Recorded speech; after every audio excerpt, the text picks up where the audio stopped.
For joining us for the KTLA 5 News at Noon, I'm Lindsay Pena. And I'm Samantha Cortese. The sprawling property is in Lake Hughes and belongs to an animal rescue organization. Several different organizations are involved in this raid. KTLA's Aaron Myers is live near the scene with the latest details. Hi, Aaron. Hi, you two. Well, we are told that officials plan to be out here for the entire day, and they just spoke saying as of now they think there are about 300 animals on the property, but that number could change as this operation is still underway. They say this is a hoarding situation. The animals were living in inhumane conditions, some of them sick. Now you can see they do have the road blocked off to the property.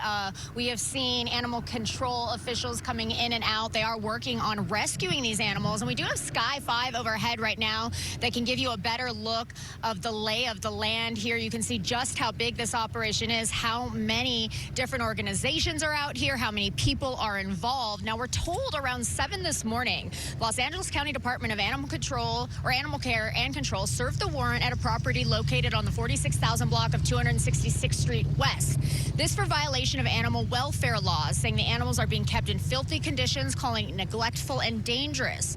More than 70 animal care and control staff are here, along with the SPCA-LA, Pasadena Humane, and several other organizations, with officials saying this is one of the largest numbers of dogs and cats the Department of Animal Care and Control has seized.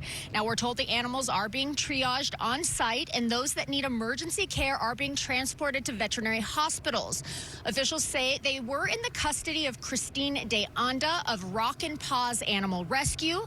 According to their website, the rescue is a nonprofit that was established in 2000.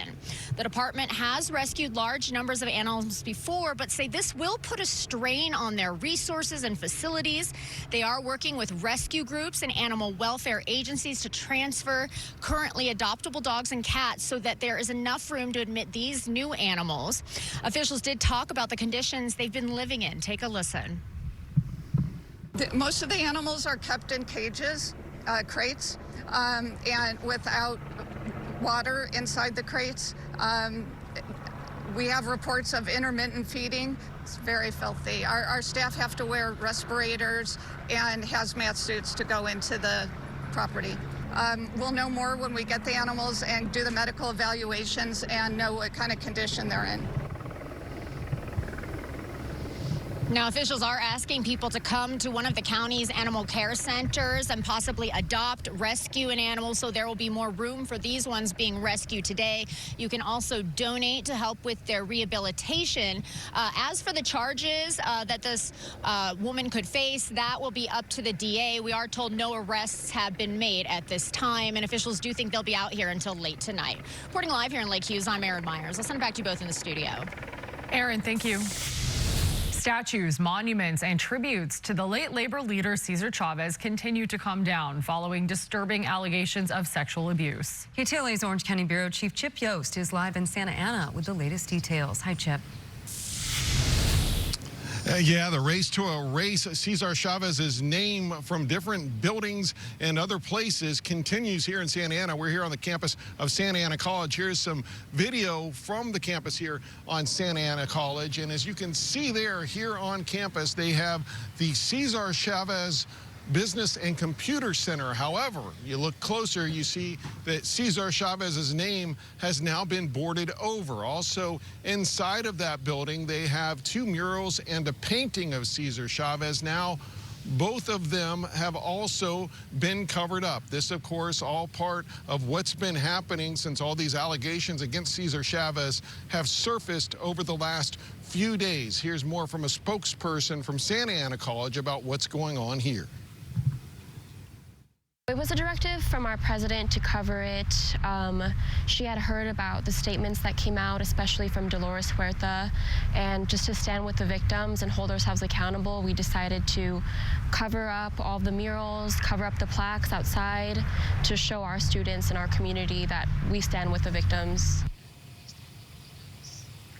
Also here in Santa Ana, the Santa Ana Unified School District is going to be talking about what to do with Cesar Chavez High School. For now, reporting here in Santa Ana, I'm Chip Yost, KTLA 5 News. Chip, thank you. Today, California Attorney General Rob Bonta is announcing a settlement between the state and the El Monte Unified School District over sex abuse claims. Through a year-long investigation, Bonta says his office reviewed more than 100 complaints involving years 2018 to 2025, primarily at Rosemead High School. He says the district routinely mishandled claims of sexual harassment and sexual assault by school employees. He also says the district ignored state laws designed to protect children. The district systemically violated laws and regulations in place to protect against and address these very types of allegations and complaints. Under the terms of the settlement, the school district must implement a 4-year plan of reforms monitored by the courts. At least 5 civil lawsuits have been filed on the behalf of former students and their families over allegations of abuse at Rosemead High School. Those cases are pending. The war with Iran is pushing gas prices higher across the country. Here in California, drivers are paying over $1 more per gallon than they were a month ago. KTLA's Jennifer McGraw has more from Alhambra.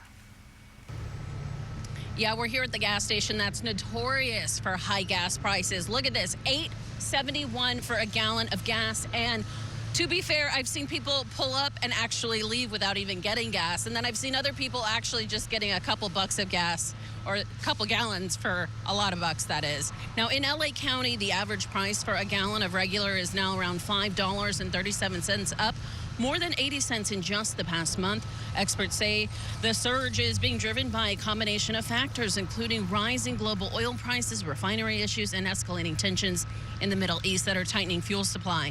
Experts say this has been one of the most traumatic increases in a short period in decades. And sadly, for most of us, we have no choice but just to pay it. But people around here say they refuse to pay these outrageous prices. The gas prices are ridiculous. I think that the expectation was that at this point gas prices would be lower, and I think some places it seems like they've close to doubled in like a 2-week period, and that's absolutely not what folks are expecting to pay. And clearly you can see that there's poverty in Los Angeles, and this is not obtainable for most people, I don't think.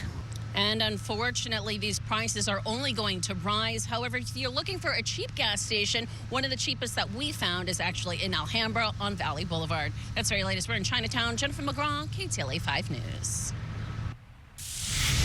Amazon could soon have robots delivering packages right to your doorstep. The company just acquired Swiss robotics company River, which is developing 4-legged delivery robots on wheels. In a notice sent to third-party delivery contractors, Amazon says they believe the technology will further improve driver safety and overall customer experience when working alongside drivers. Amazon plans to research and test the robot's capabilities. I don't know why I find those a little unsettling with the legs. Legs on wheels. Okay, I guess we'll have to see how that goes. And then yesterday was Laz's story about the driverless Amazon and Uber drivers. That's scary as well. Truck drivers. And they're talking about delivering packages from flying drones. So that could be coming our way soon as well. It's going to be quite interesting. Well, everybody, we're going to transfer into some weather conditions outside. And of course, we're looking at some hot ones today. I hope you're having a great start to your Friday. Today is the 5th day of the heat wave, and we're coming to a close with the triple digits as we make our way through the night tonight. But for the remainder of this Friday afternoon, still holding on to the extreme heat warnings. Daytime highs later this afternoon up to 104 degrees for LA, Ventura, Santa Barbara County. Heat advisories at the coast. And again, we're looking at 80s, upper 90s for much of the Inland Empire a little bit later on throughout the afternoon today. Hydrate today. Please do so, because as you can see, the temperatures are currently here in the noon hour stretching into the 90s. 93 in San Bernardino, 93 right now in Riverside. We're getting close to the 90s in the San Fernando Valley. We are seeing those 90s actually as we head into Woodland Hills, the Agoura area. Beaches looking at those 80s. They're here already. We're starting to see a little bit of a switch in the atmosphere. Look at the flow coming out of the southerly direction as we make our way down towards Orange County, also through Camarillo. Signs of things to come, a cool down. The heat wave will break. We'll talk about that coming up in the extended forecast. Hi, thank you. More headlines are next here at noon, including KTLA's White House correspondent, Julia Manchester. She'll join us next. And a special edition of The Doctor Will See You Now.